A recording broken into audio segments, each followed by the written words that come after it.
The Cincinnati Bengals stayed rolling on offense against the Chicago Bears, but the defense continues its downward spiral. Let's break down what the film tells us about each side of the ball against the Bears.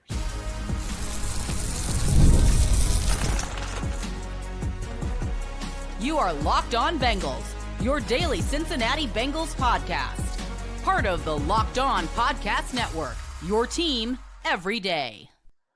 What up, Bengals fans, and welcome to another episode of the Locked On Bengals podcast, part of the Locked On Podcast Network, your team every day. I'm Jake Liscow, joined today by Mike Santagata, our weekly film guest for the first of a couple film episodes that we've got for you over the course of this bye week. This one, we're going back to the Chicago Bears game, talking about why the offense is still working and why the defense continues to look the same and miserable every week. Welcome back to everyone who makes Locked On Bengals part of their everyday routine, and those of you who make Locked On Bengals your first listen. We appreciate those of you who are sticking with us, who are part of that everydayer club. And, well, Locked On Bengals is your one-stop shop online, 5 days a week of coverage on YouTube, anywhere you get your podcasts. All things Bengals all the time here as we're revisiting the film today, like I said, and an episode brought to you by Gametime. Maybe you're looking for something to do on Sundays that is to distract yourself from the Bengals. Maybe you're just looking for tickets to the Bengals game. You can save $20 on your first purchase of tickets in the Gametime app with promo code Locked On NFL. And Mike, while there is a lot of negative that we can talk about in the game against the Chicago Bears for the Cincinnati Bengals, most of that on the defensive side of the ball, to be sure. There's a lot going right for the Bengals offense in recent weeks on offense. And I know nobody really likes to hear people be terribly positive, or there's very few people that are here for positivity at this time of year, but I can't help but be a little bit poetic about Joe Flacco. What T. Higgins did against the Chicago Bears was pretty phenomenal. And, Dylan Fairchild had what could be a breakout game. He had a really nice game that we'll talk about over the course of the next couple of episodes. And the offense in general, when Joe Flacco's been running the show for the Bengals, has been one of, if not the best, depending on the metric you look at, in the NFL, as the Bengals once again scored 42 points and once again lost despite scoring an oversized number of points. But they're doing it in different ways, and that's interesting. The big difference between this week and last week, between the Bears game and the game that preceded it against the Jets, is run game, pass game. This week, Joe Flacco, bulky shoulder and all, flinging that thing and finding huge success in the passing game. Yeah, it's one of those situations where this old dog's seen all the tricks. I mean, the Bears were trying to throw cover two at him because, I mean, in theory, good idea. Let's if Jamar on one side and T on the other, let's get a guy underneath that's physical, can jam him. We'll play a safety over the top, so we're safe there. And that didn't work because you got high low, don't have inside outside in this scenario, so they're able to win in those ways. And also, well, sometimes they went away from that, and when they got solo opportunities, T. Higgins especially, I feel like made good on those. But also they tried some fire zones. They're trying to throw some stuff at him, some a little bit exotic stuff, and the ball is just out quick. Like, he's seen this before. And I think back to, I mean, early in his career, you think about some of the stuff that gets thrown at him, and he probably saw it from like a different look personnel wise. But maybe this like old Steelers defense, early 2010s type of Steelers defense, like fire zone. Yeah, Dick LeBeau was the fire zone guy. He's seen all those. It's just accumulating all this experience over time makes it so that just it feels like nothing is really fooling him. And the only time that the pass game has really struggled is when a team will commit full resources of a safety and a corner locked in on Jamar Chase and T. Higgins like the Jets did, and try to force him to win through anybody else. Because right now he's playing. It's no everybody's got to eat with Joe Flacco. It's I've got two top dogs. Especially at some points, he's like I've got Jamar Chase, and I'm just gonna throw it to that guy if I have any opportunity I can. And his confidence in T. Higgins is growing after watching a couple of the catches that T. Higgins made in ridiculous coverage, one of which is like an absolute YOLO ball from Joe Flacco down the left sideline. I still don't think T. Higgins actually had eyes on the football when he caught it. There's a mic'd up going around. I thought it was T saying he couldn't even see it, but I think it was actually Tanner Hudson, who you can hear in the background of the Jamar Chase mic'd up saying you couldn't even see that expletive was the full quote. But I mean, just incredible game from T that we'll get to as well. The other thing that slowed down the Bengals in the passing game is when Joe Flacco's been pressured. On the upside, he hasn't been pressured a ton with the Bengals, both because he's getting rid of the ball very quickly. His time to throw is up there, but I think they are protecting better. The offensive line has figured some things out in the last couple of weeks, and some of that is the quality of the opponent and not facing a Brian Flores defense. And some of that is some guys are just playing better. When Joe Flacco has been pressured, though, the production really isn't there. The bad interception that he threw, targeting Chase Brown on the check down, a little bit hurried there to try to get rid of that ball, not finding a ton of production when he's pressured. And against the Jets, just 2.9 yards per attempt when he was pressured. But on the other side, when he was clean, completing 75% of his passes for 12 yards per attempt. You absolutely take that level of productivity from Joe Flacco, who, like you said, has seen it all, still has the arm talent, even if he just like doesn't really have the mobility or ability to create at all. It was always pretty limited for Flacco. That just was never his game. And whatever ability was there certainly diminished at this point with the Bengals. But it wasn't just Jamar and T in this game either. And that's kind of the beautiful thing about this game, where against the Jets, when the Jets were dedicating all those resources to Jamar and T, they found success in the run game. In this game, it was Andre Yosevach has a bit of a bounce back game, collecting 5 catches on 7 targets for 66 yards. Still had, a contested ball that he doesn't end up coming down with, but and also had the play where he stepped out of bounds, of course, that could have been a touchdown. Had a Chase Brown drop in this game, but Chase Brown led the team in targets with 13 and went for 9.4 yards per catch, which is pretty good despite having that drop in there. And the other big plays to Noah Fant, to Tanner Hudson, like this, and Mitch Tinsley, like this was a game where, like you said, he doesn't have to spread the wealth, but the Bengals had 7 players catch a ball and 7 players with the catch that went for 20 plus yards. Yeah, I think the offense starts with the two on the outside, and like you're saying, when the resources do get committed there, I mentioned it got stopped against the Jets, and the Bears rightfully also did commit the resources to try to stop this. And yes, Josefas won against Tyreek Stevenson, who was having a pretty good year for them. Smoked him on that one release, outside go, caught it down the field.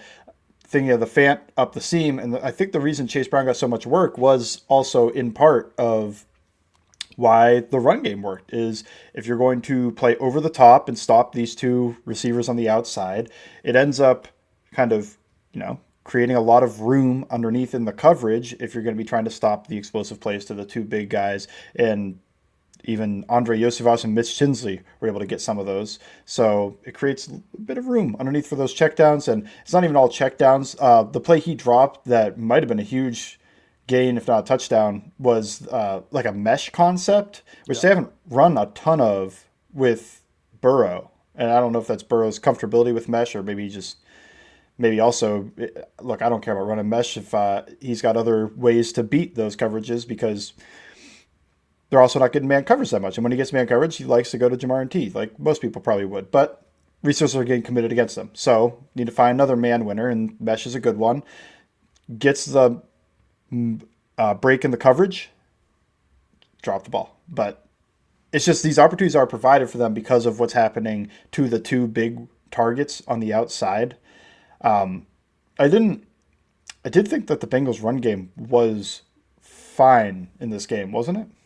You'd say so? It wasn't terribly productive, but they didn't go to it much either. They were having so much success throwing the ball. They were down in the second half for a lot of the game. And so, it wasn't particularly effective, especially when Samaje Perine went down with injury. I think that losing that bit of the 1-2 punch actually did diminish the running game a little bit, and probably the coach's willingness to go to it. But on that topic of coaches, and we'll get to the run game here against the Bears as well, which was a lower volume game for sure. But how much credit do we give the offensive coaching staff here for finding these solutions, finding ways to keep this offense going with Joe Flacco taking over, and finding different ways to attack defenses, and finding ways to adapt and evolve this offense again, where we're sick of talking about slow starts, but this offensive staff every year seems to find answers. So we'll talk about those answers that they found in the run game coming up next.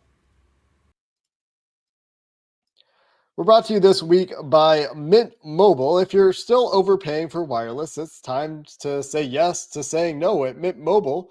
Their favorite word is no. No contracts, no monthly bills, no overages, no hidden fees, no BS. I said yes to making the switch and got premium wireless for just $15 a month.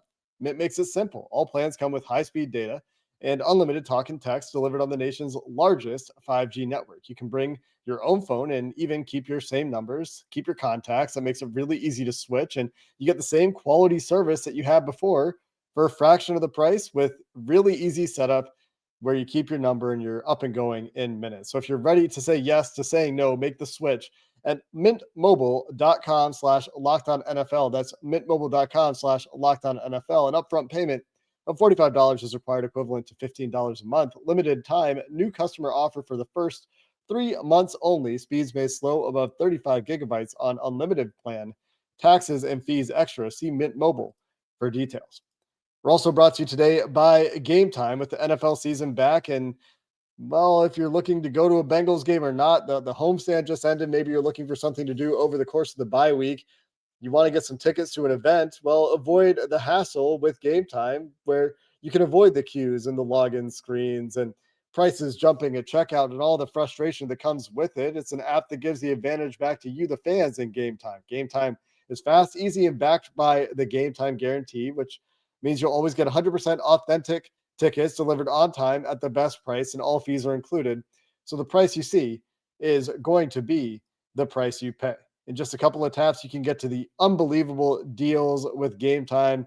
Talking about Bengals games as low as $100. You're talking about events in the Cincinnati area. So all you have to do is download the Gametime app, create an account, and use code LOCKEDONNFL. You get $20 off your first purchase of tickets. Terms apply. Again, that's promo code LOCKEDON NFL for $20 off. Swipe, tap, ticket, go.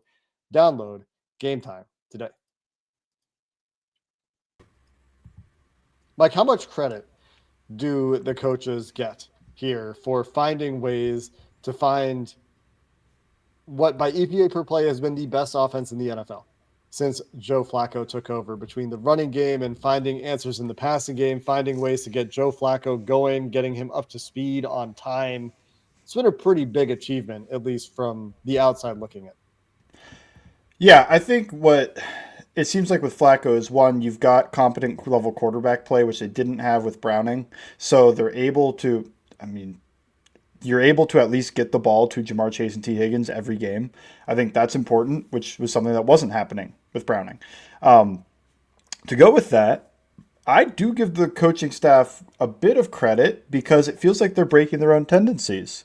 It feels like they get into formations and motions and shifts that, at least with Joe Burrow and previously with this team, were tells. They were, if we motion the wide receiver, the slot wide receiver, right behind the tight end, they're going to run duo. And in this game, they motion the slot wide receiver right behind the tight end, and then they run a jet sweep with him without using any motion for the jet sweep, which is interesting. It goes for like 4 yards. But it's interesting, right? Like those 4-yard plays end up being tendency breakers. Now you have to think about, like, okay, so when they motion there, they actually have a concept that can work to the weak side of this formation quickly and outside. And then you can build play action off it. And I think of this too with the play where they motion a tight end all the way across the formation from one side to the other, stays in motion, and then when Joe Burrow was at quarterback and when Jake Browning was at quarterback, that play was always a run right behind that tight end. Some type of gap run that way. And then against the Steelers specifically, but even against the Jets too, they changed it into, we're going to run that motion to run wide zone the opposite way, which now we've got a play that goes the complete opposite direction. So they can't slant, stunt, blitz, whatever, to that strong side and create a pile up and make it difficult to run. So I think there's more thought and care in the run game right now than there has been in the past, because it just feels like they're looking at what are our tendencies and how can we break them when teams are going to cheat against them. And I think that along with that, you have the play action game which with Joe Flacco has been pretty successful. It's only 28 dropbacks. It's 15% of Joe Flacco's dropbacks with the Bengals on play action plays. 6% of Joe Flacco's dropbacks with the Bengals have been screen plays. And they've obviously had a lot more success with package plays, run pass options, where Flacco is pulling the ball on run plays, getting it quick to Jamar Chase on the perimeter where he might have a numbers advantage. But what about the play action game, Mike? That feels like it's one of the more successful bits of the transition with Joe Flacco taking over at quarterback. Yeah, well, one, he's good at it. He grew up in an era from under center. That's where the package plays come into play, where a lot of current quarterbacks don't run those. You see Aaron Rodgers throw those, you see Joe Flacco throw those, and I'm hard pressed to find other guys that get under center. Maybe Jared Goff, but get under center, get the ball. It's clearly a run play, and they just flip it out to the wide receiver before ever having a chance to get back there and hand it off. So that plays into it, but also I think he comes from an era of play action, not having my eyes on the defense, finding little ways to cheat that. Like, okay, take a long look at the defense on a play action play when I get the snap and then go back just so I can maybe see if the safety rotate. Maybe can I watch that weak safety? Does he go back? Does he rotate down? Do they stay flat footed? And then I'm going to have a good idea in my head to map the field and know where guys will most likely be when I flip my head back around on a play action play from under center. There has been plenty of play action as well from shotgun, I think, in this offense. It's still, to me, been quite a bit of shotgun in the offense because I think if you get really reductive with the analysis, I think some people just say, oh, yeah, they're going under center more. It's like, but the shotgun stuff's interesting too, right? Like they're doing stuff from shotgun that's working as well. The run game's working really well from shotgun. And because of that, the play action game's working a bit. They're pooling guys in this play action game as well to try to give false reads to the linebackers. It just feels like there is, now that Burrow's not at quarterback, they're putting more thought, not just in the run game, like I was talking about thought and care in the run game, but also to the play action game. And also let's know your personnel, KYP, of what does Joe Flacco do well and what does he not do extremely well.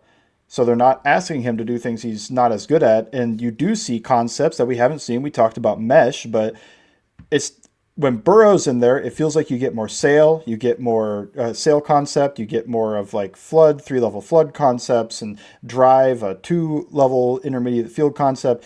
And I haven't seen those as much with Joe Flacco, but Joe Flacco has other concepts. He's more adept at running. They're both really good, and it could be a testament to the wide receivers. Both like running dragon and lion and slant concepts. Just get those guys the ball on slants or on go routes. It feels like Joe Flacco kind of likes an outside receiver running out routes a little bit more. I think Joe Burrow throws those too, but it just feels like that's a major part, especially against the Steelers, was a major part of the Jamar Chase game was, yeah, just running out. Just go beat that guy.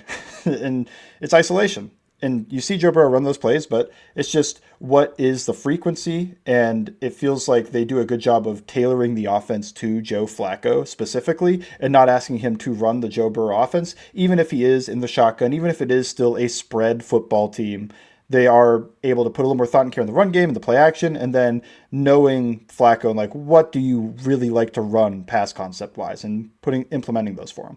I wonder how much of this is stuff that they would have gotten to with Joe Burrow at quarterback. I don't think that there's any way to know that. Maybe if we see Joe return later this year, we'll see how the offense changes or doesn't change significantly depending on what's working, what's not working.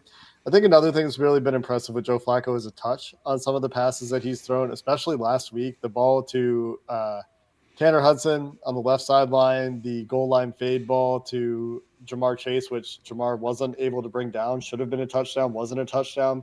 And the ball to Andre Joseph on the right side, even the ball to T, which is very tight to the sideline, the amount of touch that he's putting on some of his deep passes has been really impressive. And the last note that I have, I mentioned the 15% play action rate with Joe Flacco. Before Joe Burrow stopped playing quarterback for the Bengals this year, they were at 18% for him through a game and a half or so. So it's not like they weren't using it at all with Joe Burrow. It's not like this is a new thing entirely with Joe Flacco. With Jake Browning, they were at 22% play action, but he was just terrible in those situations, putting the ball in harm's way, only 6 yards per attempt on those plays. which is the same as the no play action plays. For Flacco, you see a slight uptick in overall yards per attempt and taking care of the ball much better on play action plays. And like you said, it's just like there's more thought and care that seems to be put into it. And so as a result, you get better results. And I do wonder how much of that would still be the case with Joe Burrow out there. I wonder how many of these things we would be seeing if Joe were still at quarterback, because there's all invariably when the offense performs well, when Joe Burrow is out, we saw this with Jake Browning a couple of years ago, people start talking about, well, what's Joe Burrow doing? Like, why can't Joe Burrow do the things that Joe Flacco is doing? And the answer is that he probably can, and he does get rid of the ball very quickly. And we just don't know how different it would look with Joe Burrow out there. Unfortunately, the defense makes all of this kind of moot as they continue their downward spiral. Everything continues to get worse, and there's not a whole lot new to say. And that's maybe the most frustrating thing about this defense. We'll finish the show there coming up next. This episode of Locked On Bengals is brought to you by PrizePicks. You and I make decisions every day. The Bengals made decisions at the trade deadline, but on PrizePicks, being right can get you paid. I'd say that's also true for the Bengals in terms of ticket sales, but let's put that behind us. You don't have to miss any of the excitement on sports, whether you're following the NFL or whether you're checked out of the NFL. You need the NBA or any other sport. No better time to get in on the action. If you haven't tried it yet, PrizePicks is the simplest way to play. Just pick more or less on at least 2 player stats, and if you get them right, you win. It takes less than 60 seconds to make your lineup, and you can play anywhere PrizePicks operates, including California, Texas, and Georgia. There's a new stacks feature on PrizePicks this season. It's a game changer. You pick more or less, for example, on Steph Curry's points, 3-pointers, and assists in the same lineup, and there's injury protection. The injury reboot feature will save your lineup from a loss if one of your players leaves early with an injury. Download PrizePicks today and use code LOCKEDONNFL. You get $50 in lineups after you play your first $5 lineup. That's code LOCKEDONNFL for $50 in lineups after your first $5 lineup with PrizePicks. It's good to be right. Unfortunately, the defense. This is much of the same story we've talked about in recent weeks, Mike. We've got coverage defenders that don't seem to be in the right place at the right time. You've got slow processing from individual players in terms of reacting to where a run is going or what angle they should be taking or how they should take on a block or when the quarterback is getting ready to throw the ball and you need to stick your foot in the ground and break downhill, or finding the ball in the air at times, or not really knowing how the offense is trying to attack you, or just simply missing tackles or being out of position to even attempt a tackle at times. And you've got Al Golden saying he couldn't make it any simpler, yet the defense continues, as you would expect after they did what they did against the Jets, who are one of the worst offenses in the NFL, to get worse. The Bears, while they have their strengths on offense, were not entering this game as an offensive powerhouse. They were down to running backs 3 and 4, and it didn't matter. I don't think it matters at all who's playing running back for the Bengals opponent, the way they're playing right now. Why is it the same thing, Mike? Why is it the same every single week? Why? I guess that's my basic question. Why can't anything seem to improve on that side of the ball? It's never going to improve while guys aren't going to do fundamental things right. And like comes down to tackling, and you see the way they try to tackle. None of it's teach tape. None of it is the effort required to make those tackles. It's leaving their feet, diving at guys, and praying for the most part. And that's how you end up with like 5 different guys in the top 10 of missed tackles on the entire season. But it shows up in this game. And every week it shows up. It's not like there was one bad game that you could point to for these guys. It's like, well, that's why the missed tackle rate's so high. It's every week they go out there and miss 3 or 4. And they also can, it seems like some of them are going to have a few plays where they're going to take a terrible angle and not even have a chance to miss the tackle. I think to go with that, they're not physical. It's just a defense that's not very physical, too. Where if they were a physical defense that tackled well and they just lost because, they're just not as good, it wouldn't be historically bad, right? Like we've seen plenty of defenses not have the talent on paper, but be able to put up at least something that looks like an NFL defense. Because this, to me, especially in like the fourth quarter of this game, felt like what I imagine a college defense would look like against an NFL offense, where they get the ball back with a minute left to win the game, and like, yeah, we'll win the game, and we'll have time to spare. It's tough. It just felt like the Bears could score at will. It feels like when other teams run against this Bengals defense, I mean, I think it's above 5 yards a carry. Like you're not seeing third down by virtue of just running the ball, and that should never be the case. So they can't stop the run. They're a bend but don't break defense philosophy right now, I feel like, which is part of like, well, we can't make things simpler as well. It's like, well, let's just spot drop into split field and try to keep everything in front of us, or maybe cover three at times. They're not playing like tight man coverage, you're getting beat that way. They still give up. They don't have guys in the right place, processing awareness wise, understanding that in spot drop zone coverages, you still have other things you have to do, such as reroute guys, get physical, get hands on guys as they go up the seam so that you can disrupt route timings and distribution and try to move guys, funnel them to each other and into your help. It doesn't feel like they understand that too well. It feels like when you watch a great defense, it's 22 eyes but with one brain. They're all moving as a collective hive mind. The Bengals feel very individually brained to me. It feels like every defender is doing their own thing. And it doesn't feel like they're playing team defense very well. It feels like the second level, and they try to avoid blocks more than take them on because they don't really want to go take on that block. They'd rather, well, I'm just going to cut around the backside and go make the play. As an offensive lineman, you cut around the backside of my block while I'm on a crack toss or something. You took yourself out of the play, and I just had to take a jog and get a +1. Like, good job. You took your defender out of the play because he just ran around you the wrong way, and that's not Patrick Willis, so he's not going to go make the play. It's bizarre, and it feels like there's just no help for it because they're not. What can you do as a coach? It feels like at this point it's players need to be held accountable for how they're playing, and if you're going to do things like not make tackles, take bad angles, just not do little things right, it feels like you need to be held accountable. And there's plenty of guys that you could look at and go, hey, if you're not going to be physical, I've got a guy on the roster that can be physical. Do they? I don't know. Maybe. Well, hey, that guy's probably hungrier, right? Like, is that an empty threat? I mean, you got Dejon Anthony tweeting about, I'll do anything to play. And that's right. That guy wants to get on the field. Just PJ go Jules be will physical. hit somebody. Yeah, that's what I'm thinking. Those two will hit somebody. Oren Burks will go play the run. He'll at least be physical. They've got guys I feel like that might at least be physical because these guys aren't playing so well with anything else that they're going like, well, I know he's not physical, but look at the coverage that these guys are bringing. It's like, that's not there either. What gets me is the consistent.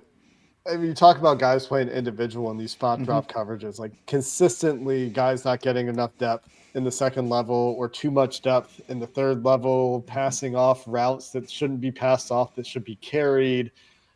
It's just like stuff that seems so simple. So when I hear Al Golden, and I start to be a little bit sympathetic to Al Golden as we talk about it and we think about how this defense is played week to week. Like, if this is truly as simple as he can make it, and they can't handle anything more than this, and they can't even execute this stuff when you're calling a ton of 6 and 3 in the back end, and there's nothing in front of a guy holding coverage, and you're still not carrying a seam. And that's how you get beat by Colston, Level, and Deep. And at the same time that you don't carry the seam, you also don't reroute it, as you're talking about. And at the same time that the second level defender, the primary defender who's on that tight end closer to the line of scrimmage, doesn't reroute him, doesn't get hands on him, just lets him run by him and is parallel to the line of scrimmage and is flat-footed, your deep safety on that half of the field is 5 yards deeper than the safeties on the other, the two deep on the other side of the field, because you're in cover 6. You got 2 quarters defenders on one side and a half on the other side. And yeah, you're trying not to get beat over the top, but when you're ending up with a 15-yard void between your second level and your third level, and we've seen this against Pittsburgh with those couple of seam routes, one that got dropped, one that's just free running because Geno Stone is too wide. it's just like this consistent issue week to week where if you can't execute these basic coverages correctly, while you don't have a pass rush, which we're not going to get to in this episode, nothing really new there. Nobody's winning in the pass rush, and they're still having a hard time manufacturing a ton of free runners. And even when they do, it's sporadic. And they got quite a bit of pressure to Caleb Williams actually in this game with their terrible left tackle for Chicago, but they couldn't get him to the ground. So there's no contain. There's maybe one guy winning, and so it's still the same problem it is. But when you can't do the basic stuff right in coverage, and all the other things we're talking about, yeah, I mean, it's going to take a massive change for this defense to be anything other than continuing its trajectory to being one of the worst in the NFL. That being said, there are some players ascending on this team in general. And I think that's where we go with our next episode, Mike, because we're going to take a focus on the young players on this team, the players on rookie contracts on this team. Dylan Fairchild turned in a great game against the Chicago Bears. Didn't get there in a ton of detail today. DJ Turner continues to show that he is more than worthy of a contract extension coming up this offseason when he will be eligible to be extended, assuming that he continues the season the way he started it. So we'll get to our young player progress report at the midway point of the 2025 season as the Bengals desperately need some players to build around for the future. You can find Mike's work at bengalstalk.com and on Twitter at Bengals_Sands. Until next time, thanks for listening to this episode of the Locked On Bengals podcast. Hoo day, and have a good one.